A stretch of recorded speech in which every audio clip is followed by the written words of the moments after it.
savez, dans mon domaine, et dans ma vie d'opérateur économique, il faut avoir aussi le flair. Et c'est ce flair qui m'a orienté vers la RCA, compte tenu des événements, compte tenu des informations, compte tenu de ce que nous suivons nous-mêmes sur le plan international. Et donc, nous avons pensé que pour un pays qui sort donc d'une crise comme celle-là, l'un des problèmes qu'il fallait donc régler devait être nécessairement un problème de transport. Et c'est pour cela que nous avons pris le risque d'aller sur le terrain à Bangui, voir si nos appréhensions sont justifiées. Mais sur le terrain, on a compris qu'il y avait réellement un problème de transport. D'où notre volonté et le choix donc, de nous installer ici en RCA.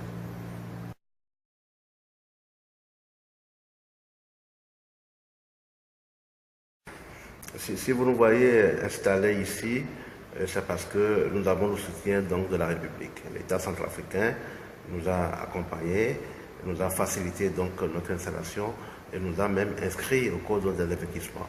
Et si nous avons le code des investissements, comme nous l'avons aujourd'hui et qu'on l'exploite, il est évident de constater que c'est parce que la République nous a donc adopté. C'est l'occasion de remercier très sincèrement le chef de l'État qui, dans sa vision panafricaniste, a voulu que les Africains prennent eux-mêmes en charge leur développement. Je voudrais donc, par votre canal, le remercier très sincèrement et du coup remercier le Premier ministre et tout son gouvernement qui, dans leur volonté de construire, de reconstruire la République centrafricaine, n'ont ménagé aucun effort pour pouvoir appuyer donc, ce projet dans sa phase de démarrage. Aujourd'hui, vous constatez que le bus Ben-Afrique circule aisément dans Bangui sans difficulté et la population avec laquelle nous travaillons tous les jours nous accueille à bras-le-corps. Je pense que l'espoir est permis et c'est pour cela que tous les jours nous nous attachons à ce peuple qui nous a tout donné.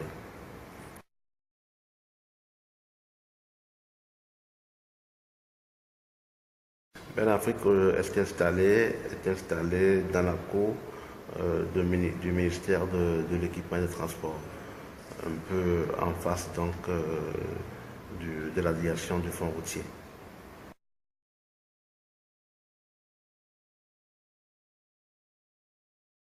Si vous observez bien, Ben-Afrique a développé deux volets de son activité.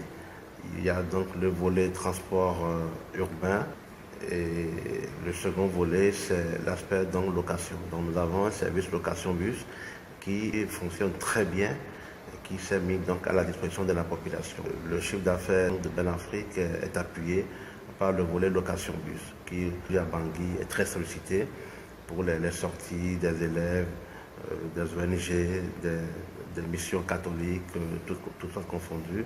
Tout le monde aujourd'hui, en dehors du volet transport urbain, sollicite donc le service location des bus Ben-Afrique pour leur déplacement en groupe.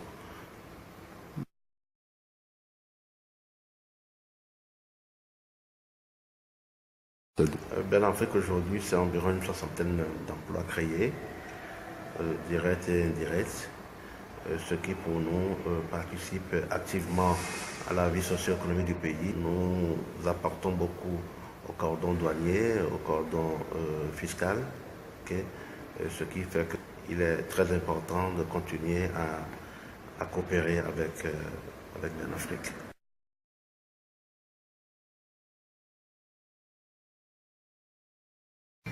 Aujourd'hui, nous avons 11 bus qui circulent régulièrement à Bangui. Notre volonté, c'est d'aller au-delà, mais aller au-delà dépendra aussi de l'adéquation entre l'offre et la demande, qui est sans cette croissante, que nous sommes en train d'observer avec la plus grande rigueur pour ne pas donc passer à côté. Il est évident que nous avons comme programme très rapidement d'aller au-delà de ce nombre de bus qui circulent à Bangui.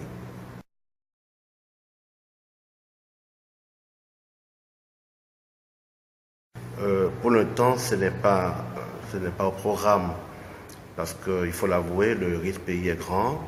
Beaucoup d'opérateurs aujourd'hui ne souhaiteraient pas investir ici. Nous avons pris le risque parce que nous aimons la Centrafrique et on ne peut pas aller au-delà d'une certaine limite et d'un certain risque.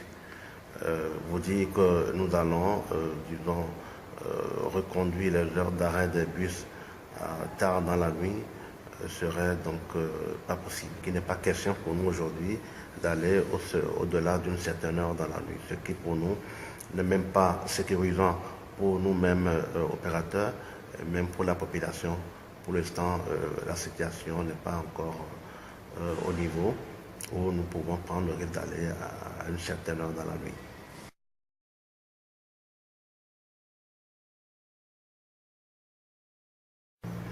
Vous savez, un pays se développe avec le temps.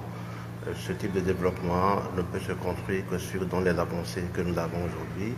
Et par conséquent, nous sommes actuellement en train d'étudier avec les autorités du pays, tout en nous conformant à leur plan de développement, voir dans quelle mesure rapidement, en dehors de Bangui, on pourra donc aller dans d'autres villes du pays qui sont aussi demanderesses.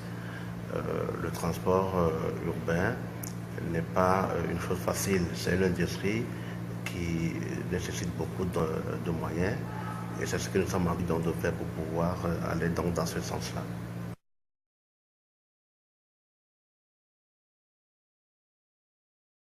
Le transport urbain d'une ville fait partie des prérogatives de la mairie.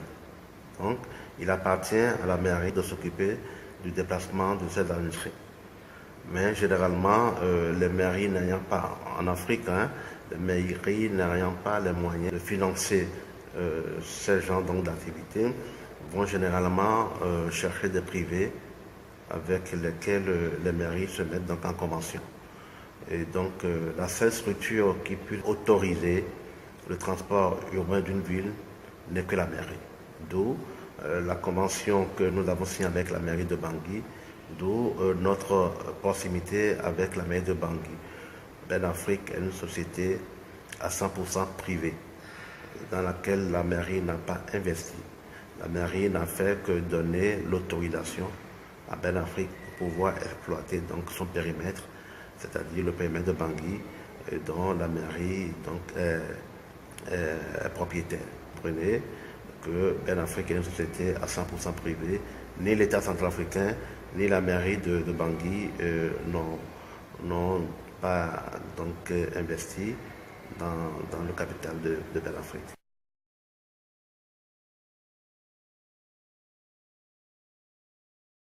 Bon, les accidents, vous savez, c'est des choses qui sont inhérentes à la vie des hommes. Ce n'est pas un premier cas, c'est des cas qui sont toujours connus. Ça fait partie donc des risques du métier. Okay? Un accident peut arriver à tout moment. Ce n'est pas seulement que c'est avec Ben Afrique que c'est arrivé, que ça devient un sujet tabou. Les accidents, nous vivons, on côtoie tous les jours dans les accidents. Mais nous, aujourd'hui, nous avons compris que ce cas d'accident fait partie des choses qu'il faut essayer de remédier. Nous avons renforcé les mesures techniques, okay, pour que ces genres de choses n'arrivent plus. Encore que les causes de cet accident sont en train d'être élucidées.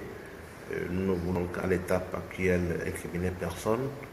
Nous sommes en train de nous prendre la disposition pour que ça n'arrive plus.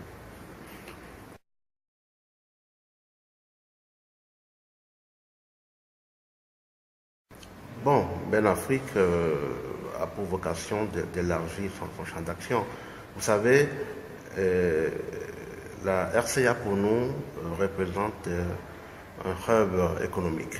La RCA, c'est aujourd'hui un pays qui, dans sa position géographique, est à 2 heures de vol sur au moins 11 capitales d'Afrique. La RCA, aujourd'hui, sur ces 11 capitales, arrive quand même à couvrir environ 160 millions d'habitants. La RCA aujourd'hui, c'est un pays qui, dans sa position géographique, nous permet d'avoir une certaine assurance compte tenu de sa position géographique. Donc ça nous rassure. Ça nous rassure et c'est pour cela que nous avons choisi comme base la RCA qui au départ donc de Bangui nous permettra de projeter nos investissements sur d'autres pays de la sous-région parce que sa position géographique nous permet d'aller de l'avant. Comme je vous le disais, ce hub économique que constitue la RCA doit normalement attirer beaucoup d'investisseurs. Et c'est ce que nous sommes en train donc de vouloir faire.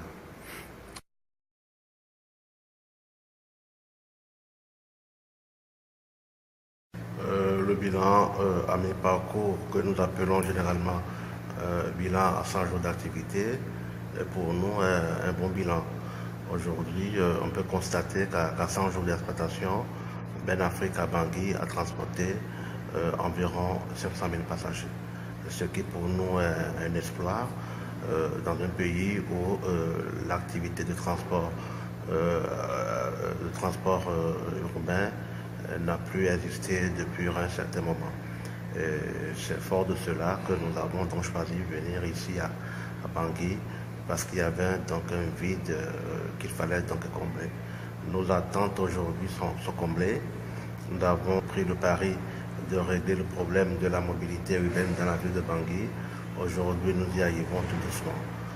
Quand vous voyez l'environnement du transport à Bangui, nous sommes en train de faire un travail donc de régulateur.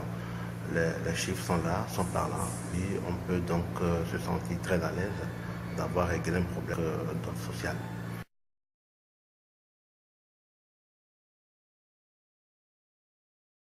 Je voudrais remercier toute la population de Bangui. Nous avons travaillé en étroite collaboration pendant 100 jours. Je voudrais donc les remercier pour avoir participé au développement de Ben Afrique pendant ces 100 jours qui aujourd'hui sont porteurs. Nous avons fait le bilan pendant 100 jours. On a constaté que le produit a pris. Les Centrafricains, en l'occurrence la population de Bangui, a donc adopté ce type de moyen de transport. C'était pour nous un test pour voir si pendant une période de 100 jours, le produit allait intéresser la population de Bangui. Le constat est bon. La population a donc choisi Ben Afrique.